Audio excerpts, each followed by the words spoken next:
One find that I use fairly often is I want to find things on my system that are owned by a certain person, right? So I could Yeah. do something like as root, look over the entire system, and we'll redirect out error messages because I don't want to see them.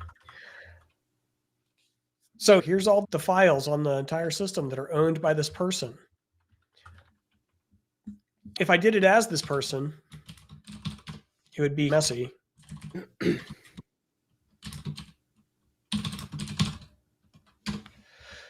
Right, because there's a And bunch of stuff it doesn't have access to.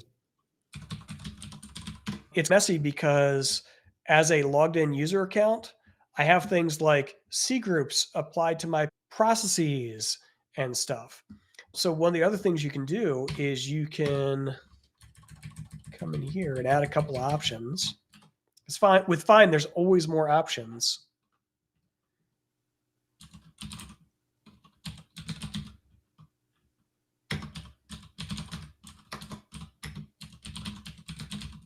Oops, there's a space there. So I'm using a logical operator called not, which basically I was thinking no, not path seemed like a weird option, but now I get it. You're doing an operator for not. yeah, Okay. for not. So things that are not like this, path sys and not path run.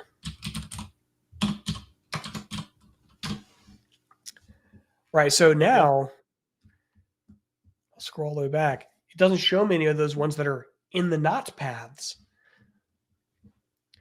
So why would you use something like this? Maybe you are going to make an archive of this person's files on your entire system before you delete them, right? Where like someone who's a little bit less sophisticated might only grab a copy of their home directory, not realizing that there could be other things like varsable mail for this person or things in some other directory that they made.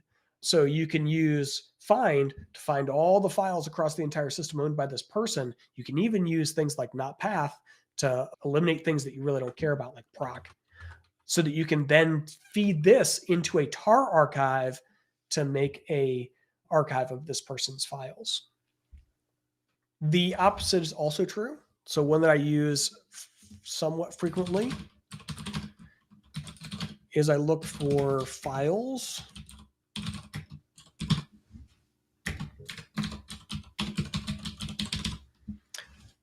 that are owned by no user. Now, why would I look for files that are owned by no user, Nate? Let's see. I guess users that have been removed from the system, right? Would be Could one be. thing. Or the paranoid side of me thinks that could be the indicator of some nasty business too. Yeah. Oh, hold on. That's why. User Did you del. forget to delete? Oh, interesting. Is he over here? Doing things. Naughty things are going on here. Something. Joe is running a rootkit on your machine right now. Mining crypto or something.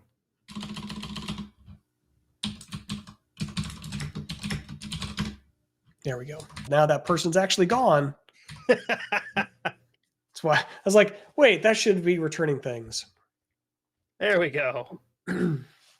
The Super sketch.exe. I don't know what that could be. The other place where I find things are not often owned by users is when they get pulled out of a tar archive or something. Yeah.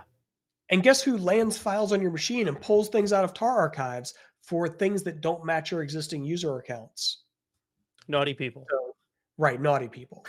The other thing that one might find is not just that they are not owned by a user, you could see things that are maybe not owned by a group because maybe they unpacked the thing as root, which does exist on your system, but when they originally packaged up, they were owned by some weird group that wasn't present on your system. So I often use another option, -o, no group. So here it'll find either files that are not owned by a username or are not owned by a group. Super right? sketchier. Yep, super sketchier. It's convenient that the hackers had named their scripts so well Well, and when also put their Windows executables on your Linux machine. so I also wanted to do a listing of these files, right? So we can see that they're owned by a user, but not owned by a group. Wait a second. Because when I did it without the dash ls, there were 2 files listed, but when I do it with the dash ls, there's only 1 file listed. What gives? And this is where we get into more complex logical operands. So remember when we started, I said when you put things together, they're anded together. So when we read this, it says, I'm looking for files that are not owned by a user or not owned by a group and ls them. Uh-huh. But and is a higher logical operator than or. And so what we're really reading is I would like to find over the entire system things that are not owned by a group and ls them or not owned by a user. But we didn't ls the not owned by a user thing. So we only get the Right. ones owned by a group. So what we can do is we can group together no user and no group with their or, and then take that selection and it with ls. And did you know that find supports parentheses? Oh, good. So just like you Now, use so now we can put find commands up on social media to try to trick people into doing their operations in the wrong order, like they do with math. could be exactly. So this is exactly like math, right? You need to do your addition before you do the multiplication that's later, but you have to Right. have a way of saying this is the thing that has to be done first, and the way we do it is with parentheses, right? And parentheses also means something in the shell, which is why I have those backslashes so they get past Right. find. But notice that when I just add the parentheses, all of a sudden my ls is printing the right commands There you because go. right files because I've grouped it together in a way that find understands. All right, so we found these super sketchy files. Should we just delete them? I don't know. I guess it depends. If they're super sketchy, I would probably want to take them for analysis. Oops. No, I wouldn't execute them. I'm executing them anyway, but I'm executing an RM on them. But I'm Okay. not using dash exec, I'm using dash OK. So dash exec will basically just execute whatever is in the referenced command. There you Yeah. go, executes it. Dash OK says, hey, I'm about to do this thing. Is that okay? And so you have to say, yes, remove that file. It says, hey, I'm about to do this thing. Is that okay? That's No, that's helpful, what I want to keep. but it's super sketchier. Why would I keep it? Come on, Scott. That's the one you're taking for analysis, Nate. Oh, I get it. After this is done, I should only see one of those super sketchy binaries anymore because I successfully removed the other one with saying yes when it asked me if it was okay. So if you're doing an exec and you're worried about, should I really exec it? Let me have one chance of introspection before I do the Nice.